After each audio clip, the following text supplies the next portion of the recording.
만성 심부전증 환자의 생명이 경각에 달렸다. 그의 생명을 위협하고 있는 것은 만성 심부전증이 아닌 악성 감염. 심장 수술을 받은 환부에 세균 감염이 발생해 어떤 항생제를 써도 효과가 없다. 입원한 지 일주일 후 마침내 응급수술이 결정됐다. 감염 부위의 세균이 전신으로 퍼지는 폐혈증을 막으려면 감염 부위를 잘라내는 것 외엔 방법이 없는 상황. 감염 부위를 절제하는 것은 항생제가 없던 시절에나 쓰던 방법이다. 지금 환자의 몸속에선 세균과의 전쟁이 벌어지고 있다. 환자를 죽음으로 몰고 가고 있는 것은 MRSA. 항생제가 듣지 않는 강력한 모습으로 무장한 내성균, 슈퍼박테리아다. 세계보건기구는 21세기에 들어서면서 항생제로 치료할 수 없는 슈퍼박테리아의 재앙을 경고했다. 항생제가 없던 시절과 마찬가지로 세균 감염이 생명을 위협하는 무서운 적으로 떠오른 것이다. 세균에 맞서 싸울 수 있는 인간의 유일한 무기, 항생제. 지금 인류는 항생제가 소용없는 슈퍼박테리아 공격에 직면해 있다.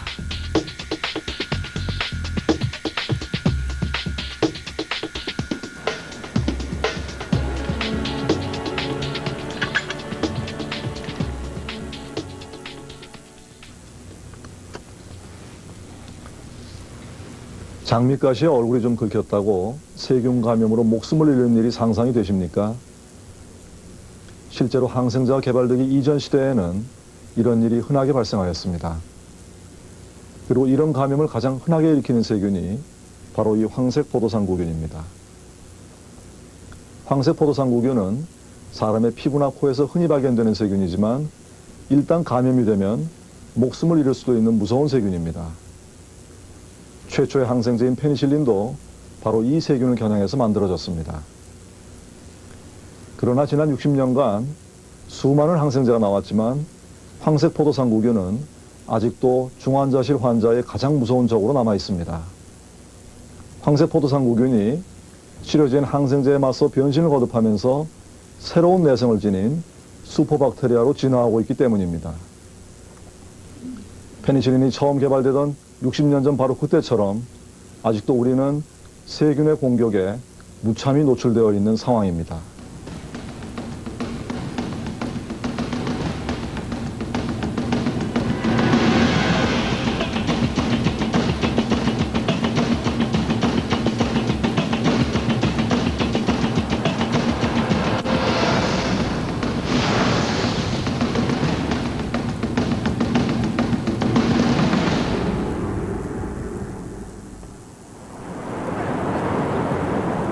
세계 최대의 도시이자 최신 문명의 심장부인 뉴욕 맨하튼.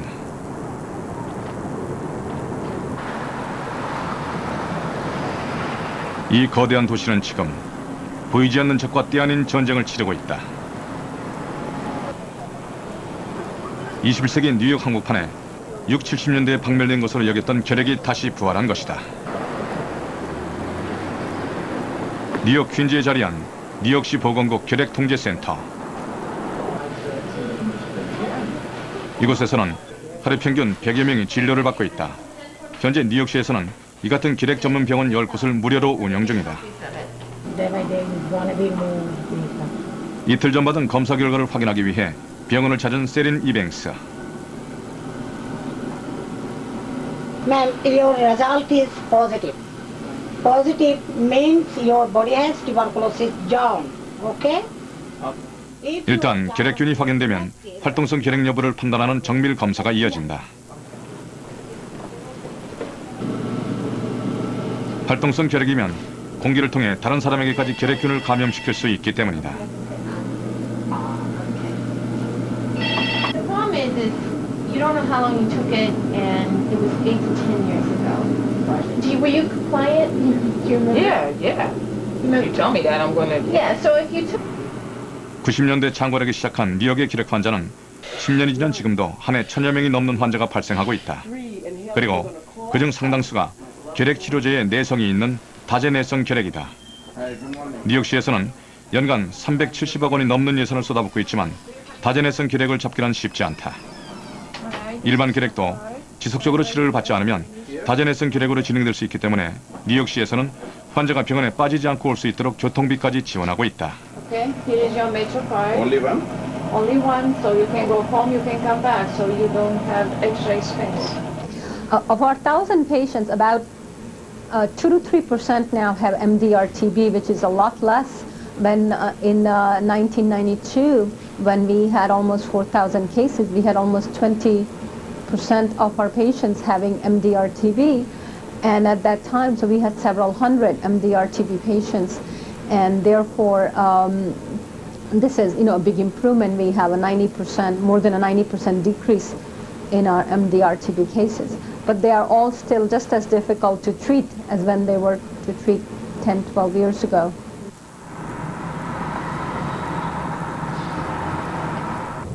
내성균이 문제가 되는 것은 결핵만이 아니다. 30병상 규모의 이곳 격리병동은 내성균 감염 환자로 넘쳐난다. 항생제가 많이 쓰이는 병원, 특히 중환자실은 내성균 출현이 잦은 곳이다. 그 중에서도 가벼운 접촉만으로 쉽게 전염되는 메티실린 내성 황색포도산 고균 MRSA는 가장 위험한 내성균이다.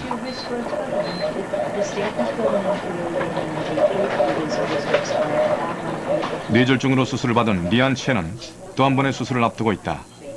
하지만 의식이 없어 수술을 견뎌낼 수 있을지 장담할 수 없는 상황. 입원 당시만 해도 뇌졸중이 문제였지만 지금은 MRSA가 심장까지 침입했다. 정맥관 주사 부위를 통해 MRSA가 침입했고 혈관을 타고 심장으로 이동한 세균이 심장 판막에 둥지를 들면서 심장 기능에 이상이 나타났다. 수술을 하지 않으면 생명이 위험한 상태다. 중환자실의 가장 큰 골칫거리인 MRSA. 미국에서는 연간 100만 명이 감염증을 겪고 있고 이 중 9만 명이 목숨을 잃고 있다.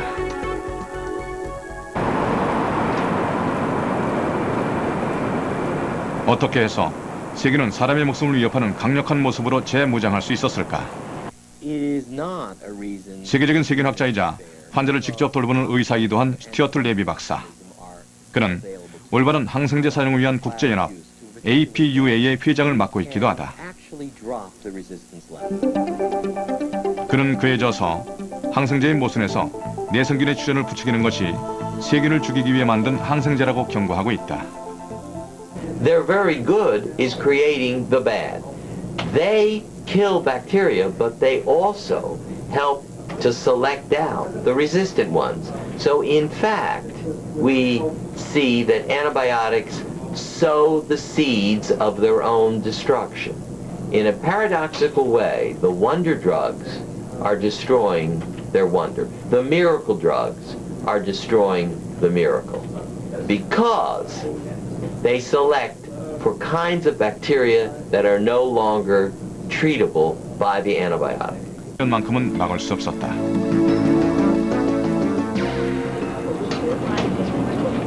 세균은 어떻게 이렇게 숱한 항생제의 공격에도 살아남을 수 있었을까? 스튜어트 레비 박사의 실험실에서 세균이 내성을 획득하는 과정을 관찰했다.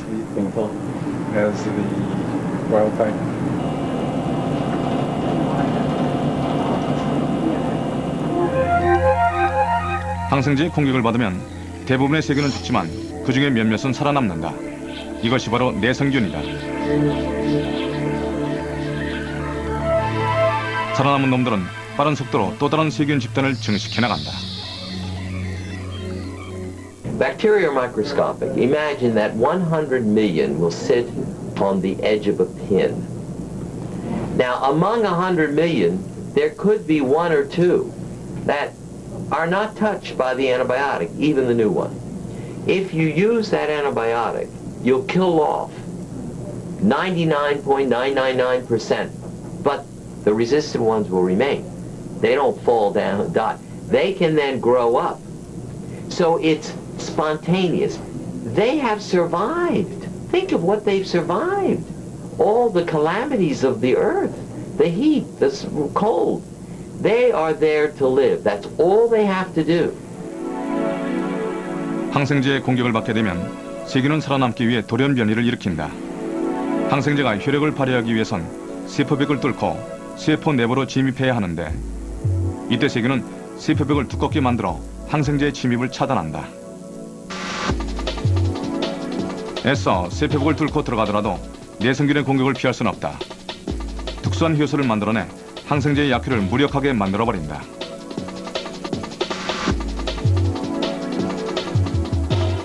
심지어 그 중에는 체내로 항생제가 들어오면 마치 펌프질을 하는 것처럼 재빠르게 몸 밖으로 뿜어내는 능력을 가진 것까지 있다. 이렇게 항생제의 공격을 받아서 약한 균들은 사라지고 항생제를 이겨낸 내성균만 남아서 다시 증식을 시작한다. 강한 놈들만 살아남아 내성균 세상을 만드는 것이다. 세균의 생존력은 우리의 상상을 초월합니다. 절대 죽지 않고 절대 사라지지 않는다. 생각해보면 지난 수십억 년 동안 지구상에 서식하면서 온갖 환경에서 살아남은 세균들이 항생제와의 싸움에서 이겨내는 일은 그리 어렵지 않은 일일 것입니다. 게다가 세균이 항생제에 대한 내성을 가지도록 부추기는 것은 바로 세균을 죽이려고 만든 항생제입니다. 세균 감염증의 유일한 치료제인 항생제가 오히려 내성을 지닌 강한 슈퍼세균을 탄생시키고 키워내는 이 역설적인 상황이 계속 반복되고 있습니다. 그렇다면 항생제를 안 먹고 사용을 줄이면 과연 내성균으로부터 안전할까요? 아직 장담하기엔 이릅니다. 내성균 문제로 골머리를 앓고 있기는 일본도 마찬가지다. 최근 일본에서는 내성균으로 인한 신종 전염병이 유행하고 있다. 도쿄에서 2시간 떨어진 한적한 도시 센다이. 올해 2살인 마사미치는 중이염으로 1년째 치료를 받고 있다. 중이염은 흔한 병이지만 마사미치의 경우는 달랐다. 고막을 절개해 고름을 빼내는 수술까지 받았지만 고름이 멈추지 않고 있다. 마사미치는 처음부터 내성균 MRSA에 감염돼 항생제가 듣지 않은 것이다. やっぱり耳だれがいつまでも出てくるので、本当に耳が聞こえなくなったらどうしようとかって考えましたね。でも飲むものもないですし、効かしたい時に飲む薬がないっていう現状がすごい怖いなと思います。 병원에서 문제를 일으키던 대표적인 내성균 MRSA가 항생제를 먹거나 병원에 입원한 적이 없는 아이들에게 유행하고 있는 것이다. 병원이 아닌 일상공원에서 MRSA 감염 환자가 발생하자 MRSA 연구의 세계적인 권위자인 히라마치 교수도 이 문제에 관심을 갖기 시작했다. 중이염뿐만 아니라 MRSA는 여러 가지 형태로 아이들을 괴롭히고 있었다. 특히 어린이들 사이에 항생제가 듣지 않는 농가진이 돌았다. 그리고 피부에 수포가 생기다 벗겨지는 증상이 나타나는 열상 피부 증후군도 유행처럼 번졌다.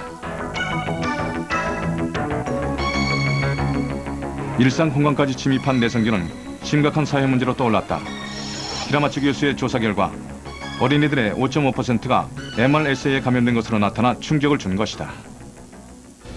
これが1980年の初期から日本の病院に流行しだしましてね。でその後、院内感染対策とかいろいろやられましたけれども、それを完全に撲滅するというかなくすっていうことはできてません。でこれはですね、もう本当にありふれた菌になってしまって我々の身近にいる例えて言えば台所のゴキブリみたいなものですね。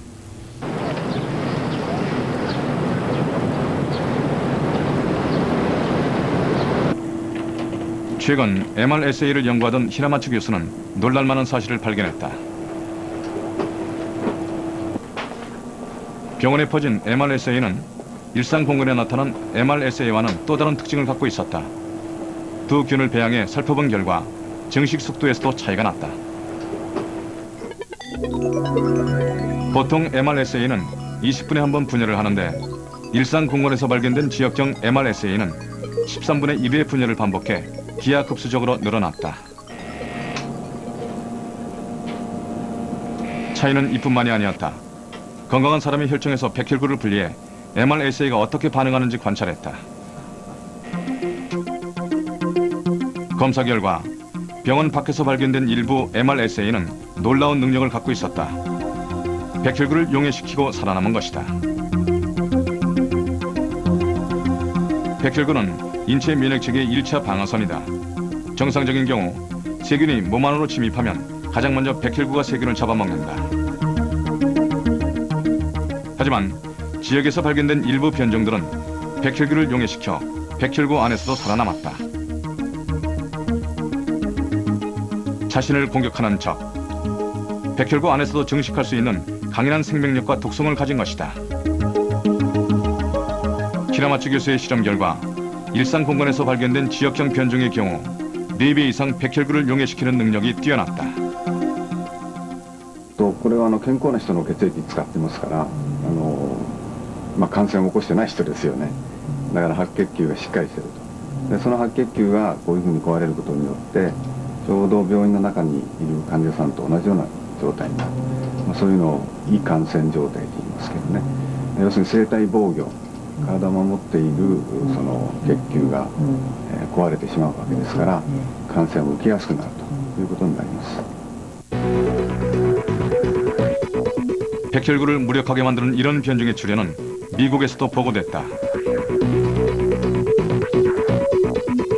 병원형과 지역사회 감염을 일으킨 변종 메티실린 내성 황색포도산 고균을 쥐에 감염시켰을 때 지역사회형 변종이 더욱 심각한 감염 증상을 유발했다.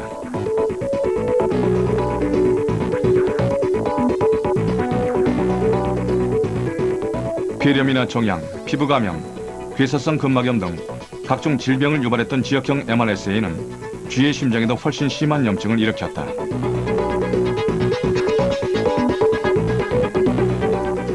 뿐만 아니라 신장에서도 심한 염증을 유발했다.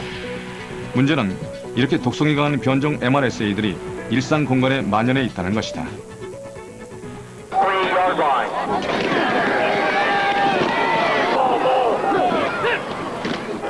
최근 미국에서는 일상 공간까지 출현한 MRSA가 누구보다 튼튼하고 건강한 사람들까지 제물로 삼고 있어 충격을 주고 있다.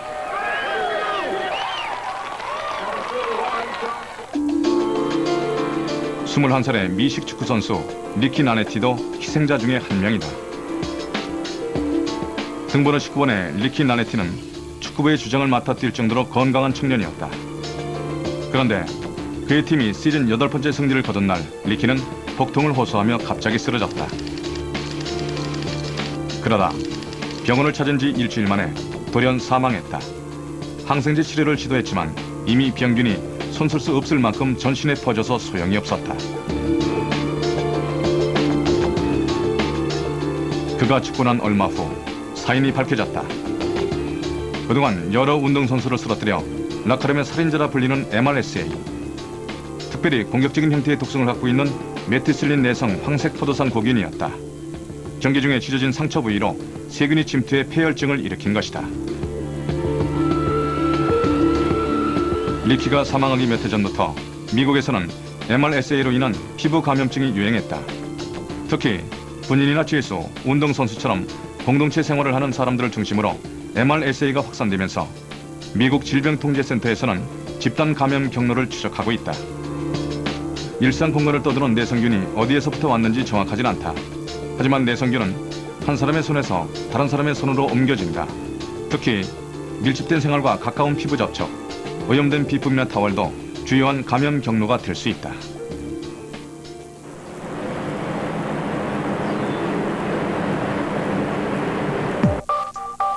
국내에서도 일반인들 사이에 내성균이 출현하기 시작했다. 지난 2002년부터 창원을 중심으로 한 경남 일대에서 MRSA로 인한 열상 피부 증후군 환자가 57건이나 발생했다. 환자 대부분이 병원에 가거나 항생제를 쓴 경험이 없는 아이들이었다.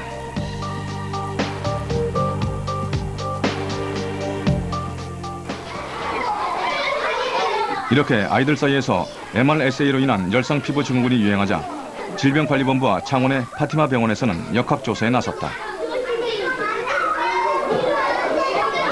조사 대상은 창원의 1개 초등학교와 5개 소아병원 외래 환자 700여 명.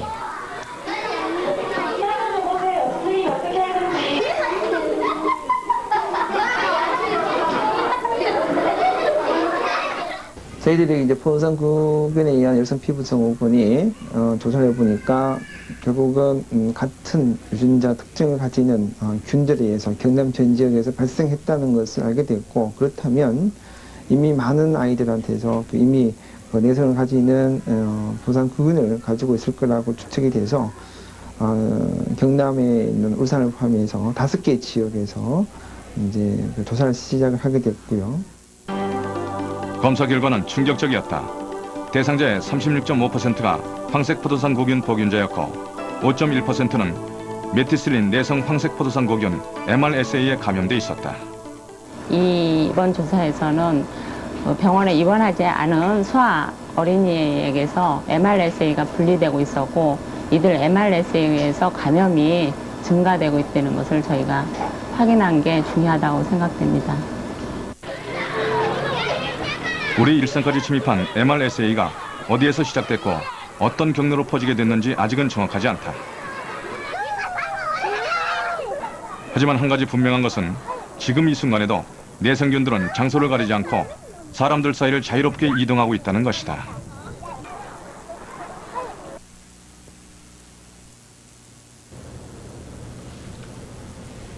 MRSA는 여러 가지 다양한 감염증을 유발합니다.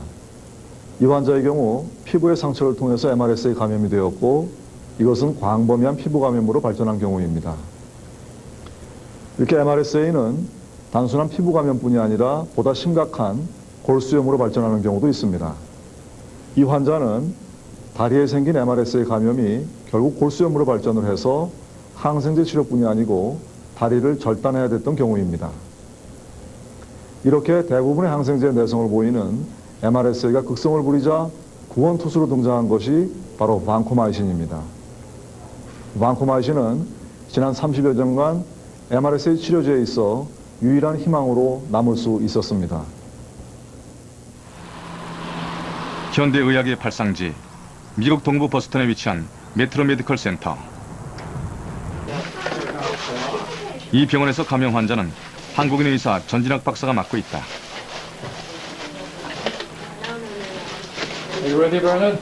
지난 20여 년 동안 감염내과 전문의로 근무해온 전진학 박사.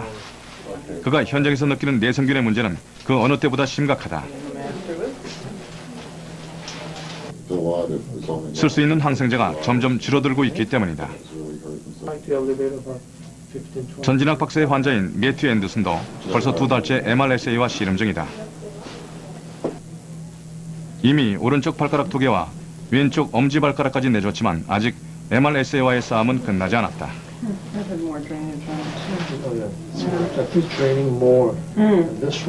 This one, I think, is another matter. So you may have to have a minor surgery, this too.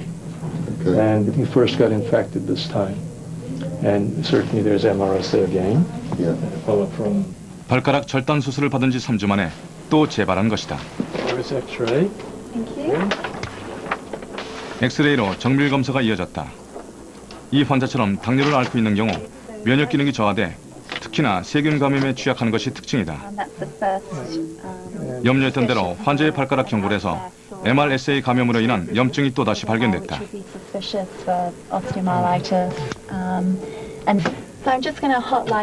이대로 가다가는 발 전체를 절단해야 할지도 모른다. 그래서 그동안 벌써 발을 여러 번 수술했어요. 지금 거의 그냥 발을 잊어버릴 정도에 있는데, 그러니까 이번에 벌써 3번째 감염이 된 거예요. 지난 2달 동안에. MRSA도 되고 다른 발은 MRSA하고 또 다른 균도 있고, 하나의 그 특징이 MRSA의 특징이 이제 치료를 한번 해도 완치가 된다는 보장이 없다고요. 이 환자처럼 또 다시 오고 또 다시 오고. MRSA가 재감염될수록 치료는 더욱 어려워진다. 그만큼 항생제 치료를 오랫동안 해야 하고 항생제를 쓰면 쓸수록 내성이 생길 확률도 높아지기 때문이다.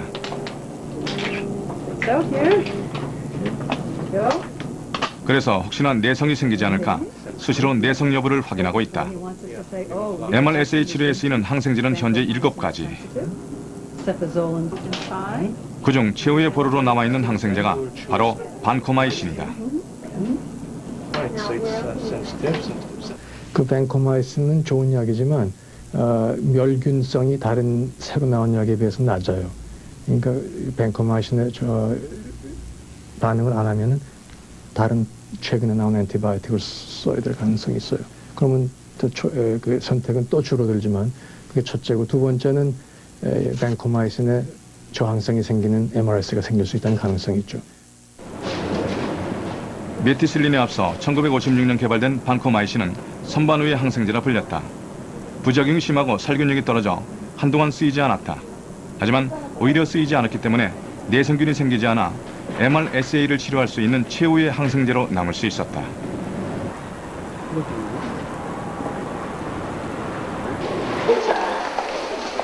감염률이 70%에 달할 정도로 MRSA가 만연해 있는 국내에서도 반코마이신은 가장 많이 쓰이는 항생제 중에 하나이다. 그래서 국내 감염내과 의사들이 가장 염려하는 것은 반코마이신의 내성을 갖는 MRSA가 등장하는 것이다. MRSA 감염증의 경우에는 그 균이 잘 제거가 안 되기 때문에 벤코마이신을 사용하는 기간도 굉장히 길어집니다. 근데 세균이라는 거는 항생제에 노출된 기간이 길수록 또는 여러 환자에서 그 항생제를 사용할수록 그 항생제에 대해서 내성이 생길 확률이 높기 때문에 앞으로는 굉장히 많은 벤코마이신 내성을 갖는 MRSA가 출현할 거다라고 예측을 할 수 있습니다. 김양수 박사는 병원 환자에게서 분리된 MRSA 균주에 반코마이신을 어느 정도 썼을 때 내성이 생기는지 실험을 진행 중이다. 실제로 환자를 치료할 때 처음 사용하는 양에서 점점 증가시켜 반코마이신 내성이 생기는 것을 확인하고 있다.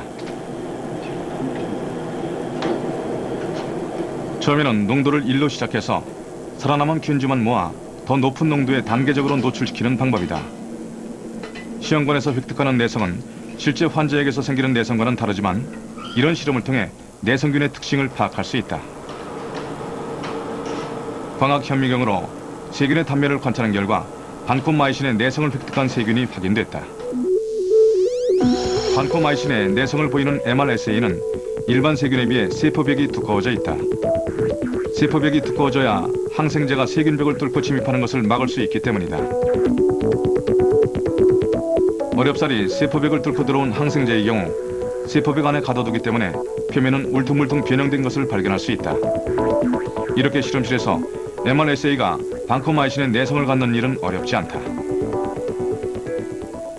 아직은 우리가 벤코마이신에 대한 그 내성을 보이는 균주가 많이 있지는 않지만은 실험실에서 쉽게 벤코마이신의 내성을 갖는 그런 MRSA가 만들어지는 걸로 봐서는 조만간 벤코마이신을 우리가 이제 많이 쓰기 시작한 게 한 10년, 내지 15년 정도인데 그런 일정한 기간이 필요합니다.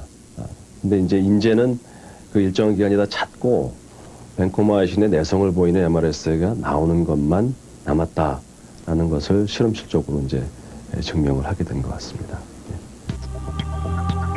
그동안 반코마이신의 완전한 내성을 갖는 MRSA는 실험실에서만 볼 수 있었다. 그런데 지난 2002년 반코마이신을 완전히 무력하게 만드는 황색포도상 구균이 등장했다.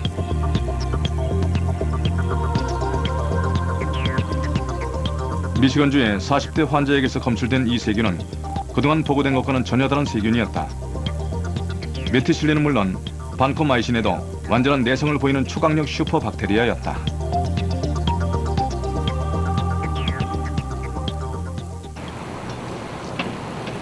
미 질병통제예방센터 CDC에서는 곧바로 조사에 나섰다. 초강력 슈퍼박테리아가 발견된 환자는 당뇨 합병증으로 생긴 족부궤양 부위에 MRSA가 감염되면서 반코마이신 치료를 받고 있었다. 특이할 만한 점은 이 환자에게서 MRSA 외에 반코마이신 내성 장구균 VRE도 동시에 발견됐다는 것이다. 여기서 VRE는 반코마이신의 내성을 보이는 장구균을 말한다. 장구균은 사람의 소화관에 상지하는 균이다. 건강한 경우 문제가 되지 않지만 면역이 약해지면 요로나 창상 감염증을 유발할 수 있다.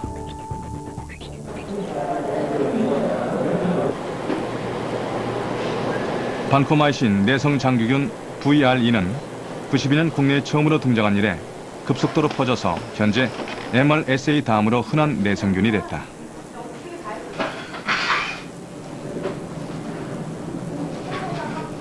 VRE는 면역력이 약한 환자에게는 치명적인 감염을 일으킬 수 있지만 대부분의 경우 MRSA만큼 독성이 강하지 않아 크게 문제가 되진 않는다. 하지만 미시건주의 환자처럼 VRE가 MRSA를 만나면 사정은 달라진다. MRSA가 VRE로부터 반코마이신에 대한 내성 정보를 전달받는 간단한 방법으로 VRSA라는 신종 슈퍼박테리아가 탄생한 것이다. 세균은 내성 정보를 플라즈미드라는 작은 링 모양의 DNA에 보관한다. 플라즈미드는 작고 가볍기 때문에 기동성이 뛰어나서 다른 균으로 쉽게 옮겨갈 수 있는데 이 플라즈미드를 통해 MRSA가 반코마이신에 대한 내성 정보를 전달받을 수 있다. We saw the first incidence of the vancomycin-resistant Enterococcus transferring its resistance to Staph aureus. That created the horror that we worried about, a vancomycin-resistant Staph aureus.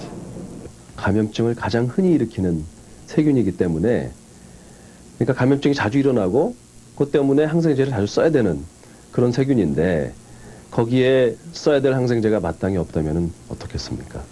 그 환자가 치료가 안 되고 그것 때문에 사망하는 환자도 생기겠죠. 그래서 중요한 겁니다. VRSA가. 단 한 번의 접촉만으로 내성균은 다른 세균으로부터 순식간에 내성을 획득할 수 있다. 그렇기 때문에 또 다른 슈퍼박테리아의 탄생은 시간 문제인 것이다. 여기 포트노스 빠지는 거. 오케이. 다행히 밴코마이신 내성 황색 포도상구균 VRSA는 아직 국내에서는 발견되지 않았습니다. 하지만 언젠가는 출현할 것이기 때문에 안심할 수는 없습니다. 세균은 눈에 보이지도 않는 작은 존재이지만 생존 방법을 터득하는 데 있어서는 사람은 물론 그 어떤 생명체보다도 똑똑합니다. 내성을 스스로 개발하는 것은 물론이고 다른 세균들과 새로운 내성 정보를 주고받을 수가 있습니다. 마치 사람들이 악수하는 것처럼 간단한 접촉을 통해서 한 세균의 내성 유전자가 다른 세균으로 전달될 수가 있습니다. 눈에 보이지는 않지만 우리는 이미 수많은 내성균에 노출돼 살아가고 있다. 그리고 특히 반코마이신 내성 장구균 VRE는 우리가 모르는 사이 오래전부터 우리 가까이에 있었다. 반코마이신 내성균 논란은 덴마크에서 시작됐다. 사람뿐 아니라 동물에서 반코마이신 내성 장구균 VRE가 검출된 것이다. 원인으로 지목된 것은 동물 사료에 소량으로 섞어서 먹이는 성장 촉진용 동물 항생제였다. 치료용보다 훨씬 적은 양이지만 소량으로 장기간 사용하는 것이 내성균을 더 잘 유발할 수 있다는 것이 전문가들의 지적이다. 또한 동물 항생제가 사람에게 쓰이는 항생제와 유사한 것이 가장 큰 문제였다. 전 세계적으로 동물의 성장 촉진용 항생제로 사용해온 아보팔신. 아보팔신은 MRSA의 특효약인 반코마이신과 화학 구조가 유사했다.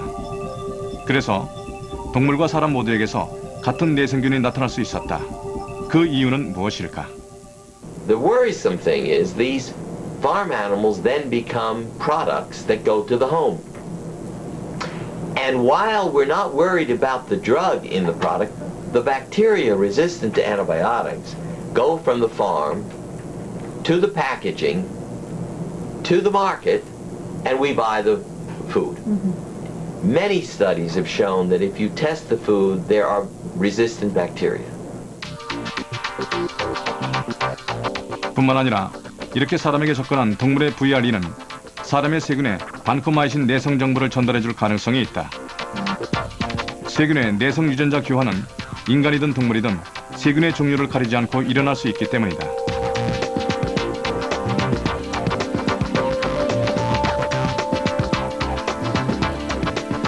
실제로 유럽에서는 이를 증명하는 연구들이 속속 등장했다. 동물과 사람에서 유래한 반코마이신 내성 장기균 VRE 유전자를 분석한 결과에 따르면 인간과 닭, 돼지에서 동일한 내성 유전자를 가진 VRE가 검출됐다. 동물에서 사람으로 옮겨간 것인지 사람에서 동물로 옮겨간 것인지 명확하진 않지만 동물과 사람 간의 내성 유전자가 교환된다는 사실은 확인할 수 있었다. 이런 이유로 96년 유럽에선 성장 촉진용 항생제 아보팔신을 금지시켰다. 아직 과학적 근거는 명확하진 않지만 사람에게든 동물에게든 내성균의 개체수가 많아지면 유전자 전달을 통해 새로운 내성균이 등장할 가능성도 높아진다는 이유였다. 뿐만 아니라 내성균이 생고기에부터 시장에서 거래되고 이것이 다시 사람에게까지 전해질 가능성도 커지게 된다.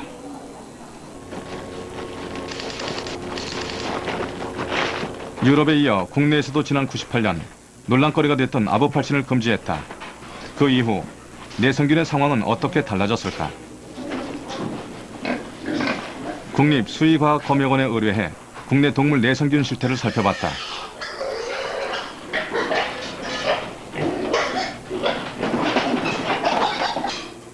가축은 물론이고 가축이 우리나 바닥에 고인 물까지 내성균이 서식할 수 있는 축사 주변의 모든 환경이 조사 대상이다.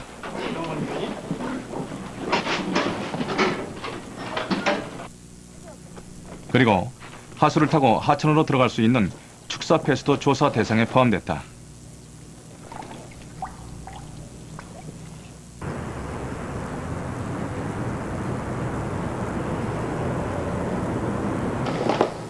지난 2003년부터 국립수의과학검역원에서는 매년 동물 내성균의 모니터링 작업을 실시해 동물 항생제의 남용을 감시하고 있다.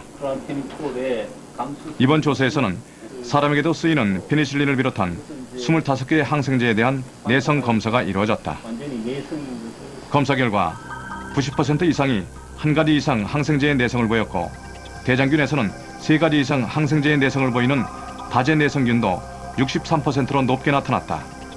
하지만 다행히 VRE는 검출되지 않았다. 동물의 VRE가 사람의 감염 가능성은 감염된 애는 없으나 만약에 동물에 있어서 방코마이신을 오남용을 할 경우에는 동물에 있어서 VRE가 높아지면은 사람에 감염될 가능성을 완전히 배제할 수가 없습니다. 지난해 5월부터는 가축의 배합사료로 쓰이는 항생제를 53종에서 25종으로 제한하고 동물 내성균을 줄여나가기 위해 노력하고 있다. 하지만 논란은 남아있다. 동물과 사람에게 같은 내성균을 유발할 수 있다고 알려진 항생제가 여전히 쓰이고 있기 때문이다. 실제로 가축에 사용한 항생제 때문에 생긴 내성균이 동물의 몸 안에 남아서 사람에게까지 전달되는 경우는 아주 드뭅니다. 그러나 중요한 것은 가축이나 농수산물에 사용한 항생제가 내성균을 유도하고 이 내성균이 다시 유통과정이나 오염된 음식물을 통해서 사람에게 옮겨질 가능성은 언제나 존재한다는 것입니다. 그렇다면 항생제의 사용과 함께 이미 광범위하게 출현한 이 수많은 내성균을 어떻게 해야 할까요?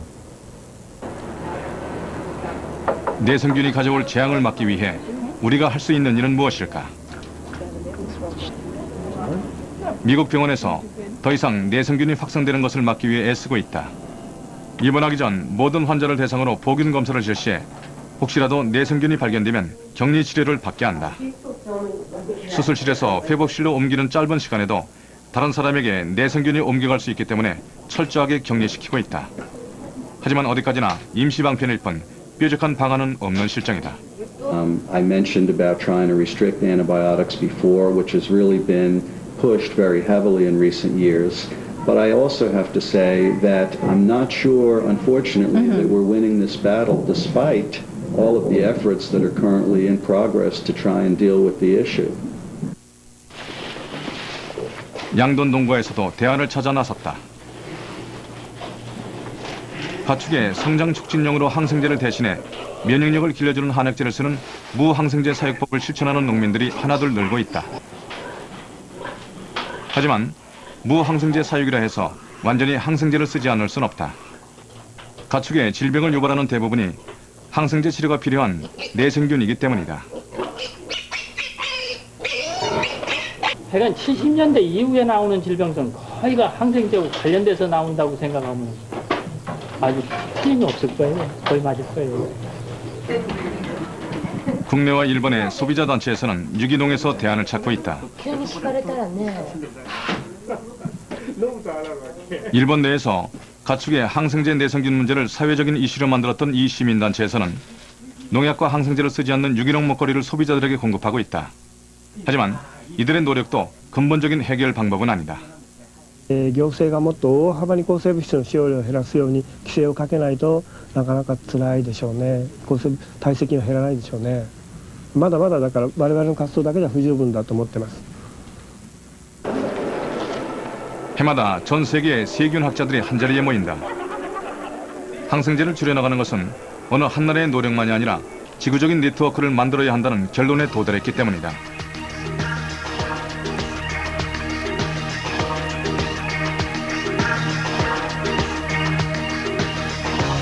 인간의 공격을 여지없이 무너뜨리는 슈퍼박테리아. 그들은 지금 이 순간에도 끊임없이 변신하고 강력해지면서 인간의 빈틈을 노리고 있다. 지난 반세기 동안 세균을 죽이는 방법에만 골몰했던 인간. 세균을 죽이기 위해 항생제를 쓰고 내성이 생기면 더 강력한 항생제를 만들고 그러면 다시 슈퍼박테리아가 생겨나고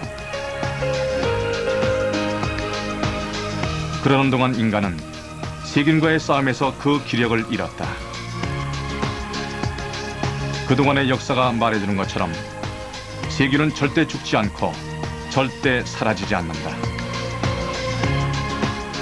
죽이는 것이 어렵다면 공존하면서도 인간이 살아남을 방법을 모색해야 되지 않을까.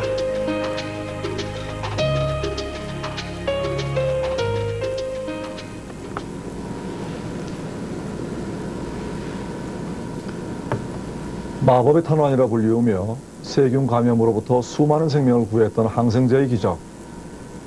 하지만 이제 그 마법과 기적은 힘을 잃어가고 있습니다. 더구나 20세기 후반부터 새로운 항생제의 개발은 벽에 부딪혀 있습니다. 기존의 화학물질인 항생제로 세균을 직접 공격해서 죽이는 방법. 지난 반세기 동안 매진해온 이 치료 패러다임에 대한 새로운 재검토도 이루어지고 있습니다. 항생제와 세균의 전쟁. 이제 항생제로 세균을 정복하는 대신 항생제 내성균의 출현을 최대한 줄이고 세균과 지혜롭게 동거할 수 있는 여러 가지 새로운 방법을 모색할 때입니다. 무엇보다 지난 수십억 년 동안 지구상에 존재해온 세균들을 항생제만으로 결코 박멸할 수 없다는 사실을 이제 분명히 깨달았기 때문입니다.